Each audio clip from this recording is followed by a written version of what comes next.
소개하겠습니다. 제238차 최고위원회를 속회하겠습니다. 이해찬 당대표 최고위원님을 비롯해서 당직자 여러분들 지난 연휴 동안에 좀 휴식을 좀 취하셨습니까? 언론인 여러분들도 주말임에도 불구하고 여러 가지 사건이 있어서 취재하시느라고 고생 많이 하셨습니다. 지난주 이천 물류창고 공사 현장 화재 사건으로 많은 분들이 희생이 되었습니다. 고인의 명복을 빌고 유가족들께도 심심한 위로의 말씀을 드립니다. 정부는 철저한 조사로 화재의 원인을 규명하고 이런 참사가 일어날 수 있는 작업 구조나 안전관리 제도 등 근본적인 원인을 규명해야 하겠습니다.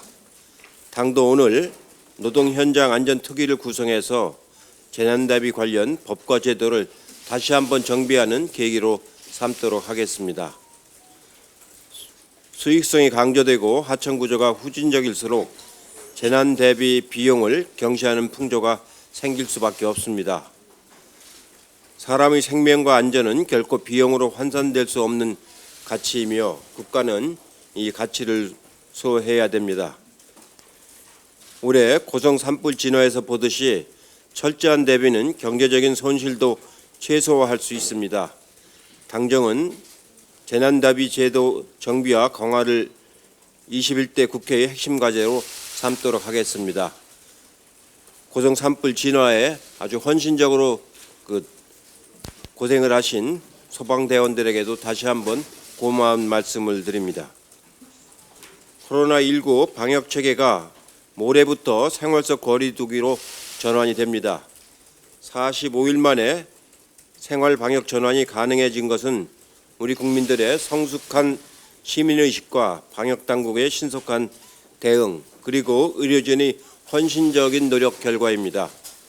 하지만 여전히 지난 1월 30일번 환자 발생 이후의 상황을 결코 잊어서는 안 됩니다.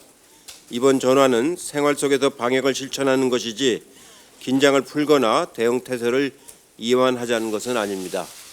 다행히 지난 총선 후에 방역에서 문제가 발생하지는 않았기 때문에 다행이라고 생각합니다만 지난 연휴 동안에 또 많은 분들이 여행을 하고 휴가를 했기 때문에 그 이후에 발생할 수 있는 여러 가지 대비를 철저히 하도록 해야 하겠습니다. 오히려 문화체육복지시설이 점차 개방되고 초중고 등교 수업과 어린이집 개원, 종교시설 운영 등이 점차 시작되기 때문에 더욱 긴장할 필요가 있습니다. 상황에 따라 언제든지 긴급 대응할 수 있는 태세를 갖추어야 합니다. 우리는 아직도 코로나19와 전쟁 중에 있음을 잊어서는 안 됩니다. 아울러 민주당 구성원들은 다시 한번 바짝 긴장을 해서 일을 해야 합니다. 전 국민 긴급 지원금을 해결했다고 해서 마음이 조금이라도 풀어지면 안 되겠습니다. 경제 위기, 산업 위기와 일자리 위기가 이제 고조되고 있습니다. 코로나 방역이 국민의 생명을 지키는 일이었다면 경제 위기 대응은 국민의 생활을 지키는 일입니다. 노사정이 힘을 합쳐 이 위기를 이겨내고 기회를 만들 수 있도록 각별히 노력을 해야 합니다. 일부 사람들이 각 시도별로 긴급 재난지원금을 주는 것을 왜곡해서 가짜 뉴스를 만들어서 퍼뜨리는 그런 행위가 지금 조직적으로 자행되고 있는 것 같습니다. 당에서 그런 조직적인 행위에 대해서 철저하게 진상을 규명을 해서 대응하도록 하겠습니다. 지난 수일간 북한 김정일 위원장에 대한 일부의 경솔한 발언과 일부 언론의 대응은 참으로 개탄스러운 수준입니다. 제가 더 이상 말씀을 안 드려도 우리 국민들은 이런 개탄스러운 상황이 아직도 계속되고 있다는 점에 대해서 많은 우려를 표명을 하고 있습니다. 앞으로 이런 일에 대해서도 당이 적극적으로 대응을 하도록 하겠습니다. 이상입니다. 네, 이어서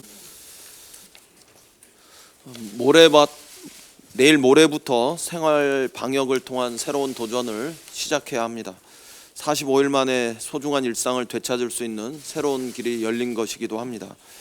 의료진, 방역 당국의 눈물겨운 헌신과 세계가 주목한 우리 국민의 놀라운 시민 의식이 만들어낸 소중한 결실입니다. 그러나 이제부터 또 시작입니다. 생활 속 거리두기 전환을 계기로 우리 사회에 따뜻한 희망이 널리 퍼져나갈 수 있기를 기대합니다. 특히 소상공인, 자영업자, 특고 노동자, 임시직, 문화예술인 그리고 플랫폼 노동자들의 고단한 삶에 소중한 단비가 내려줄 수 있기를 고대합니다. 오랜 거리두기에 지친 우리 국민들도 일상의 소중함을 새롭게 발견할 수 있기를 기대합니다. 참으로 많은 것을 희생하면서 되찾은 소중한 일상들입니다. 금쪽 같은 일상을 지켜낼 수 있는 슬기로운 생활의 지혜가 더욱 필요해졌습니다. 정부는 생활 속 거리두기 지침을 공표했습니다. 이제 두 팔 거리두기와 손 씻기, 기침 예절은 생활이 되어야 합니다. 아프면 쉬는 문화를 당연하게 받아들이는 것도 매우 중요합니다. 모두 생활 속에서 쉽게 실천할 수 있는 내용들입니다. 다시 과거로 돌아갈 수는 없습니다. 한순간 나라를 혼돈 속으로 몰아넣었던 신천지의 뼈아픈 교훈을 잊지 않길 바랍니다. 모두 함께 소중한 우리의 삶부터 튼튼하게 지켜낼 수 있기를 바랍니다. 미래통합당 지도부에 정중히 요청합니다. 시급한 당내 논의 사항이 산적해 있다는 미래통합당의 복잡한 당내 사정을 모르지 않습니다. 또 여야 원내대표 임기가 곧 끝난다는 점도 마음에 걸립니다. 책임 있게 결단하기 쉽지 않은 사정임을 충분히 이해합니다. 그러나 그런 많은 어려움에도 불구하고 과감하게 결단하고 또 통크게 임해 주실 것을 간곡히 요청합니다. 20대 국회 마지막 본회의 개최를 긍정적으로 검토해 주시기 바랍니다. 마지막 순간까지 책임을 다한 국회였다는 평가를 받을 수 있도록 20대 국회 유종의 미를 거둘 수 있기를 기대합니다. 20대 국회가 마무리 짓지 못한 민생 법안들이 아직 너무 많이 있습니다. 특히 온종일 돌봄 체계 지원 법안과 공공의대 설립 방안 같이 코로나19 대응을 위해서 꼭 처리할 법안도 13개나 넘게 쌓여 있습니다. 세무사법 등 헌법 불합치 법안 4개, 또 선거 때 처리를 약속했던 제주 4.3 특별법 등도 아직 남아 있습니다. 우리 국민을 돕는 법안을 마지막까지 하나라도 더 처리할 수 있기를 기대합니다. 이상입니다. 다음은 이해찬 대표님께서도 말씀하셨지만 이천 물류센터 화재 참사 희생자들의 명복을 빌고 또 부상당하신 분들의 쾌유를 진심으로 바랍니다. 정말 안타까운 사고인데요. 희생자분들 중에 일용직 노동자 그리고 외국인 노동자가 많았다는 점은 안전의 부익부 빈익빈이라는 말을 다시 한번 생각하게끔 합니다. 이번 공사를 맡은 시공사와 발주자는 지난해 공사를 개시한 이후에 한국산업안전보건공단으로부터 3차례나 화재에 관련된 주의를 받았는데 소용이 없었던 것으로 보입니다. 이것은 산업 현장에서 기업의 중대재해 책임이 얼마나 가볍게 여겨지고 있는지 보여주는 것이라고 생각됩니다. 저는 개인적으로 2016년에 국회에 입성하자마자 고 노회찬 의원님과 함께 중대재해기업처벌법을 만들기 위한 토론회나 공청회를 진행했던 바가 있습니다. 결국 이런 과정을 거쳐서 노회찬 의원님께서 발의를 하셨지만 관련된 법은 20대 국회에서 제대로 논의조차 되지 않았습니다. 우리나라는 매년 2,000명의 노동자가 중대재해로 사망하고 있습니다. OECD 국가 중에 1위고요. 매일 이렇게 3명꼴로 노동자분들이 일터에서 안전사고로 돌아가시지만 책임 있는 기업의 경영자나 원청 기업의 책임자 등은 거의 처벌받지 않고 있습니다. 코로나19로 우리는 어떤 나라가 선진국인가에 대해 다시 한번 생각해 보게 되었는데 국민의 생명을 존중하고 또 그것을 위해서 적극적인 조치를 취하는 나라가 바로 선진국 아니겠습니까? 우리도 좀 더 안전한 사회, 그래서 선진국이라고 부를 수 있는 사회가 되어야 될 것 같습니다. 그러기 위해서 중대재해기업처벌법 반드시 제정돼야 한다고 생각하고요. 21대 국회에서의 또 하나의 과제라고 생각합니다. 김정은 국무위원장의 사망설 등으로 국민을 혼란케 하였던 태영호, 지성호 두 당선인에 대한 비판이 이어지고 있습니다. 저는 북한 전문가는 아니니만큼 제 이야기보다는 미래통합당의 김근식 교수의 두 가지 지적을 두 당선인과 그 소속 정당들에 들려주고 싶습니다. 우선 김근식 교수는 자신의 페이스북에 두 당선인의 언행에 대해서는 두 당선인은 정보와 자료 측면에서 상대적으로 취약하고 미흡할 수밖에 없습니다. 그러면 국민적 관심사항에 대해 공인으로 입장을 낼 때는 보다 신중하고 조심스럽고 제한적이어야 합니다.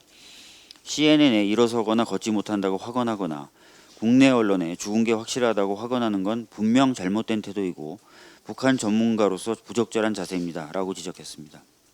그리고 김 교수는 두 당선인의 주장이 틀린 것으로 드러난 후 두 당선인과 각 소속 정당이 보여준 태도에 대해서는 오히려 변명을 거듭하거나 정치적 쟁점화로 대응하는 건 우리 야당의 신뢰가 더욱 추락하는 결과가 됩니다. 라고 지적했습니다.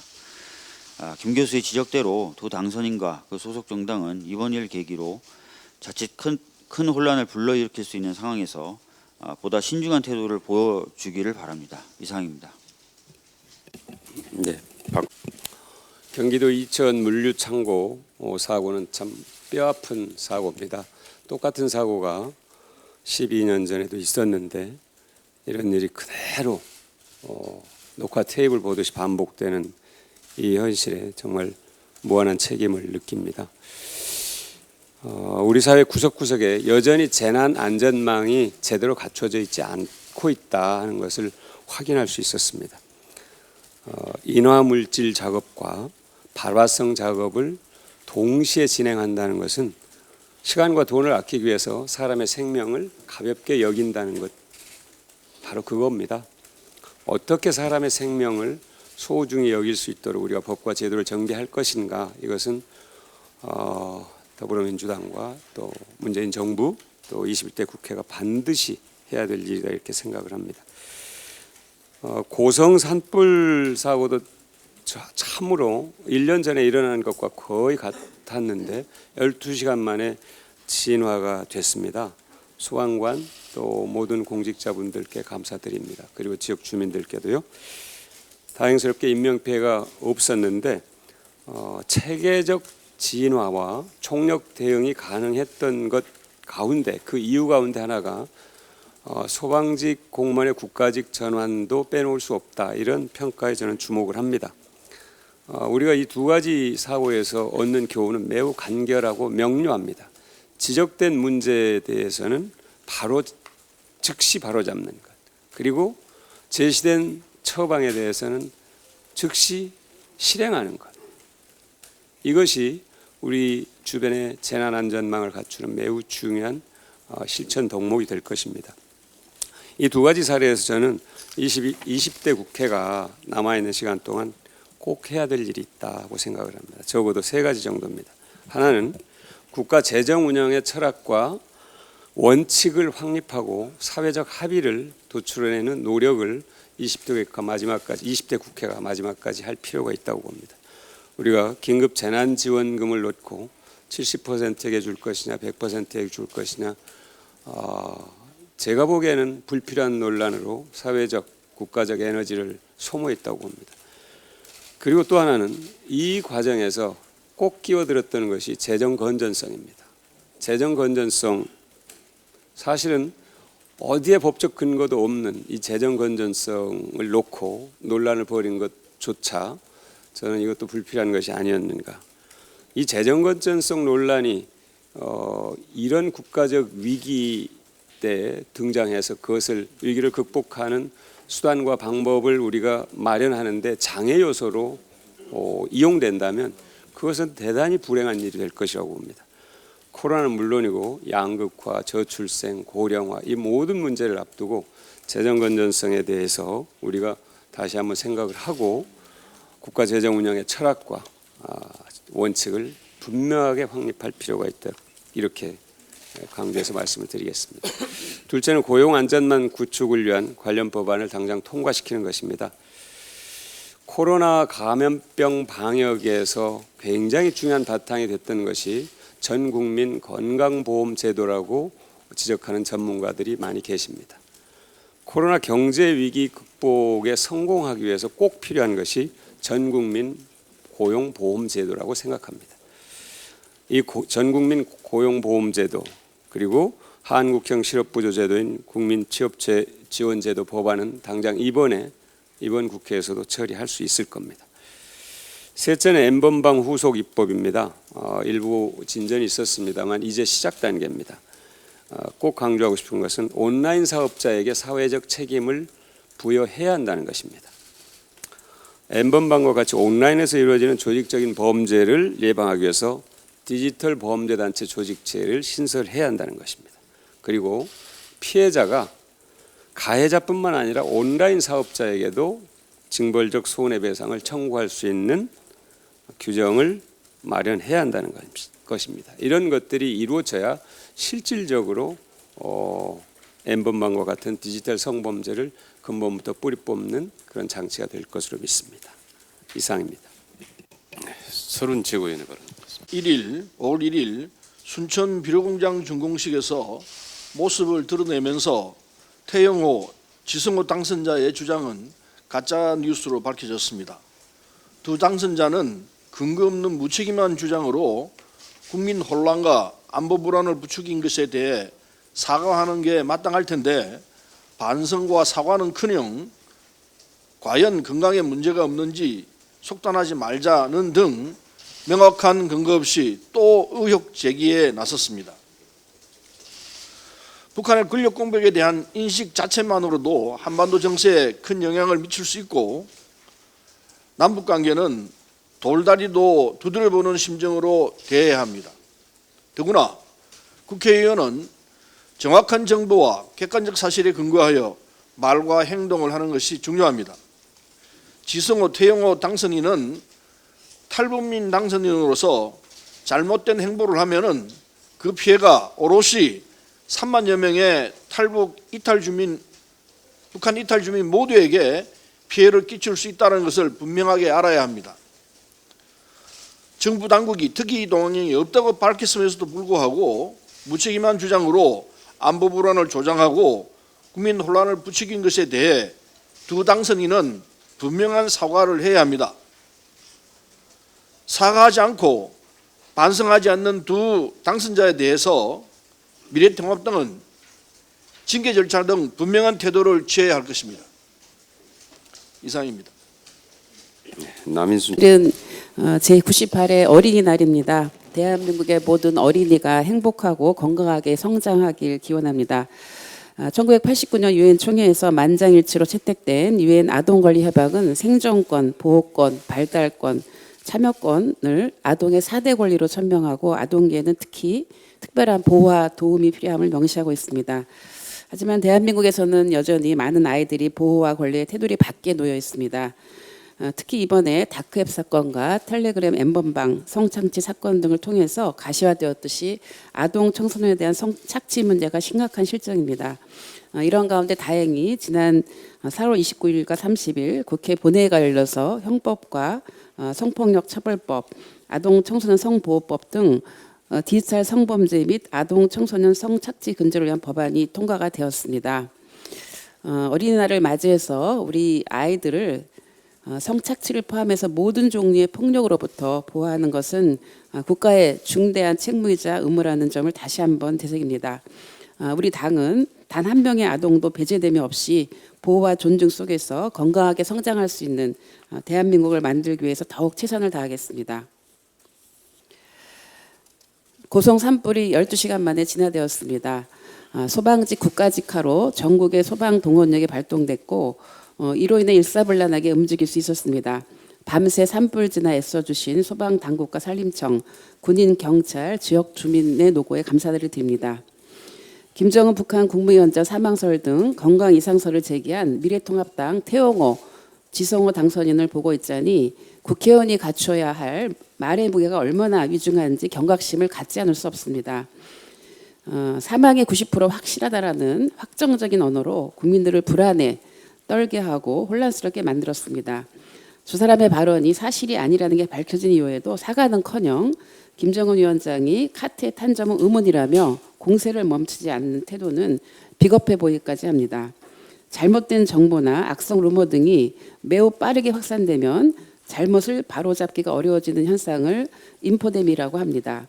일명 카더라 통신인데 이런 카더라 통신이 영향력 있는 사람들의 입을 통해서 지속적으로 나오게 되면 사람들은 혼란을 겪게 되고 자칫 경제 위기나 금융시장의 혼란을 초래할 수 있다는 점을 명심해야 합니다. 특히 남북관계, 한반도 평화와 관련되어서는 섣부른 짐작이나 떠돌아다니는 정보를 사실처럼 떠들어대는 일이 다시는 없어야 할 것입니다. 미래통합당 태영호, 지성호 두 당선인은 구태한 허언을 답습하다가는 대한민국 국민들에게 양치기 소년으로 끝내 신뢰를 잃어버리게 되는 수가 있음을 명심해야 할 것입니다. 이제는 발언에 무거운 책임을 져야 하는 정치인이 되었다는 것을 숙지하시길 충고합니다. 아울러 대한민국의 국회의원으로서 남북관계 개선과 한반도 평화에 기여하겠다는 무거운 소명감을 가지고 의정활동에 매진하시길 충고합니다. 이상입니다. 예.